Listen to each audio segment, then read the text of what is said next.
Welcome back to another deep dive. Today we're really getting into the engine room of the cell. We're talking cellular respiration, yeah, but focusing right in on the grand finale, the electron transport chain (ETC) and oxidative phosphorylation. This is really where the cell cashes in, energetically speaking. We've got some great notes, some diagrams here to help us map out this pretty intricate dance of electrons and protons. Okay, let's get into it. Yeah, it's fascinating because, while things like glycolysis and the Krebs cycle are important, they really just get the ball rolling. This final stage, the ETC, this is where the overwhelming majority of the cell's energy, the ATP, is actually made. It's kind of surprising how much happens right at the end. So I guess our Yeah. mission here is to figure out how cells make almost all their power, Yeah. the clever mechanics behind it, and also, really importantly, what goes wrong when the system breaks down. Right. So, okay, first things first. Where does all this happen? You mentioned it's the finale. The ETC is aerobic, which means, well, it needs oxygen, right? Absolutely essential. No oxygen, no ETC function. And location-wise, we're talking deep inside the mitochondria. Exactly. Right across the intermembrane of the mitochondria. And specifically within those, those folds, the cristae. Ah, the cristae. I remember those from diagrams. They look like little mazes. They do. And they're not just decorative. Those folds are absolutely key. They massively increase the surface area of that inner membrane. Think of it like adding more lanes to a highway. It allows the cell to pack in way more of these protein complexes that do the work. More space means more energy production, and it's critical for setting up the gradients we need. Okay, so we've got the location inner mitochondrial membrane, lots of folds. What about the fuel? What's actually coming into the ETC? After glycolysis and Krebs, what are we left with? Good question. At this point, the energy from glucose isn't really in glucose anymore. It's been transferred.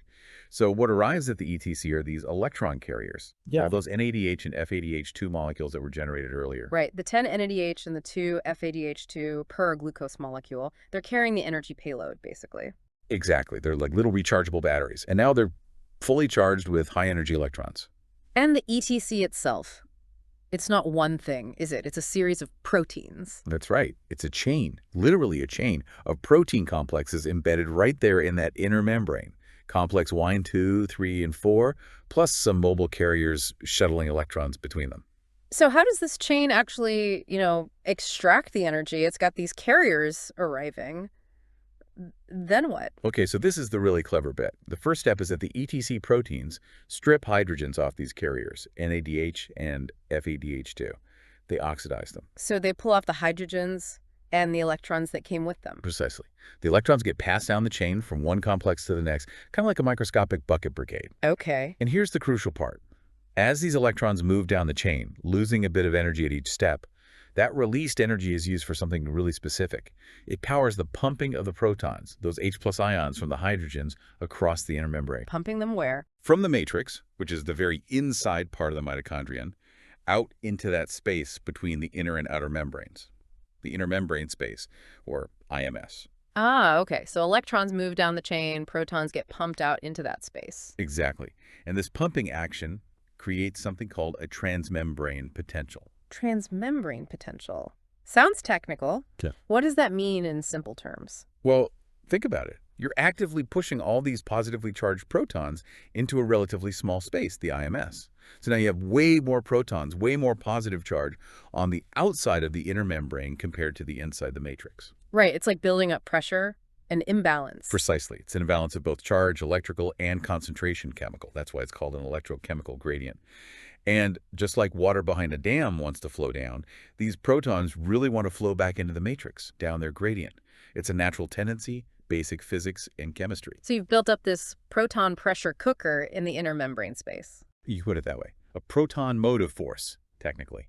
This stored energy, this potential, is what the cell will actually use to make ATP. Okay, so the ETC's job is basically building up this proton gradient, this potential energy. How does that actually turn into ATP? Way does that happen? Right. The ETC builds the gradient, but it doesn't make ATP directly. Yeah. That's the job of another amazing molecular machine called ATP synthase. ATP synthase, the name kind of gives it away. It does. It's also embedded in that same inner mitochondrial membrane, and it acts like a tiny rotating turbine. A turbine? Seriously? Yeah, it's incredible. The only way for those protons that were pumped out to get back into the matrix, down their gradient, is by flowing through a channel in ATP synthase. And as they flow through, They literally cause part of the enzyme to spin. Wow. And the spinning motion provides the mechanical energy needed to stick a phosphate group onto ADP, making ATP. That's the phosphorylation part. And because oxygen was needed to accept the electrons at the end of the ETC, allowing the whole process to happen, it's oxidative phosphorylation. So the proton flow spins the turbine, and the turbine makes ATP. That's ingenious. It really is. And the conversion rate is pretty well understood. For every roughly 4 protons that flow back through ATP synthase, You get 1 ATP. you get 1 molecule of ATP generated. Wow. Now, we can link this back to those electron carriers. NADH, when it drops off its electrons near the start of the chain, results in enough protons being pumped to generate about 2.5 ATP. 2.5. How do you get half an ATP? Yeah, it's an average based on the number of protons pumped. FADH2 drops its electrons off slightly later in the chain, so it pumps fewer protons.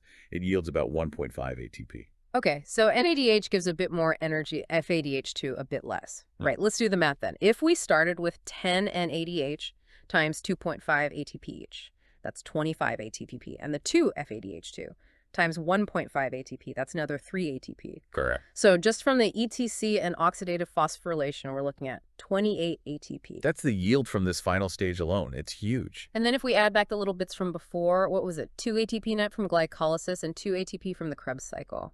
That's right. Glycolysis gives 2 net. Krebs gives 2 directly. So 28 plus 2 plus 2, that brings the grand total for one molecule of glucose to around 32 ATP. Typically, yeah. Now, you'll often see a range quoted, maybe 30 to 38 ATP. Oh, why the range? Well, it comes down to a few things, like the efficiency can vary slightly depending on the specific cell type. Also, how NADH from glycolysis gets its electrons into the mitochondria can use slightly different shuttle systems, which affects the yield. It's not always precisely 2.5 or 1.5. Biology has these little nuances. But the main takeaway is the vast majority comes from this final ETC process. Absolutely. It's the powerhouse for a reason. Okay, so it's incredibly efficient, incredibly important, but that sounds like, well, like a potential weak spot too. If we rely on it so much, what happens if it gets disrupted? That's a critical point. Because it's so central, any disruption can be really, really serious. And there are a couple of main ways it can go wrong. Like what? Well, first, genetic mutations.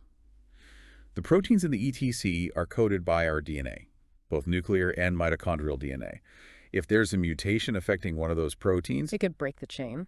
exactly, it could make one of the complexes less efficient or stop it working altogether. And this leads to a whole range of diseases, often affecting tissues with high energy demands, like muscles or nerves. Is there a well-known example? Yeah, one of the most cited is Leber's hereditary optic neuropathy, LAHON. LHON, what does that do? Tragically, it causes progressive blindness, usually starting in young adulthood. It's caused by mutations, often in the mitochondrial genes for complex stead of the ETC. The optic nerve cells have incredibly high energy needs, and if their ETC isn't working properly, they just can't generate enough ATP.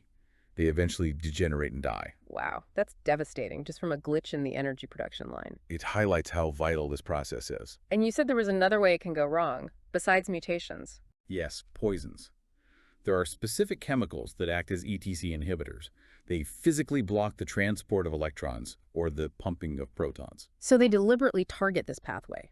Some do, yes. They Wow. essentially gum up the works. If electrons can't flow down the chain, the whole process grinds to a halt. Proton pumping stops, the gradient disappears. And ATP synthesis stops. Exactly. The cell is starved of energy. One infamous example is cyanide. Cyanide, like in spy movies. Well, yes, unfortunately, it's a real and potent poison. Cyanide binds very tightly to complex 5, the last complex in the chain, preventing it from passing electrons to oxygen. So it blocks the very end of the line. It does, and that causes the entire chain to back up like a traffic jam. No electron flow, no proton pumping, no ATP. Yeah. It's incredibly rapid and often fatal because tissues like the brain and heart rely so heavily on aerobic respiration. Are there others? Another example is rotenone, is sometimes used as an insecticide or to kill fish. It blocks complex I earlier in the chain. Same principle, different target. It shuts down ATP production. Okay, so bringing this all together, what's the big picture for us? We've seen this incredibly elegant, efficient system, the ETC, generating almost all our energy. It explains, why we need to breathe oxygen.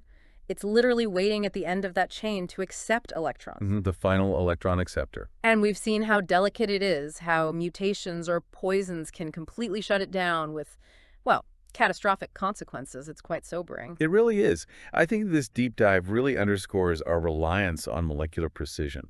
It's kind of mind-boggling, isn't it? How these microscopic machines, these proteins, have to work perfectly in concert. And maybe the final thought to leave with is just how vulnerable even the most fundamental life process can be. A tiny change in a gene or exposure to a specific chemical can cripple the main energy source for billions of cells. It really makes you appreciate the fragility as well as the elegance of it all. Blindness from LHON or the lethal effect of cyanide. Mm. It all comes down to disrupting this one critical pathway.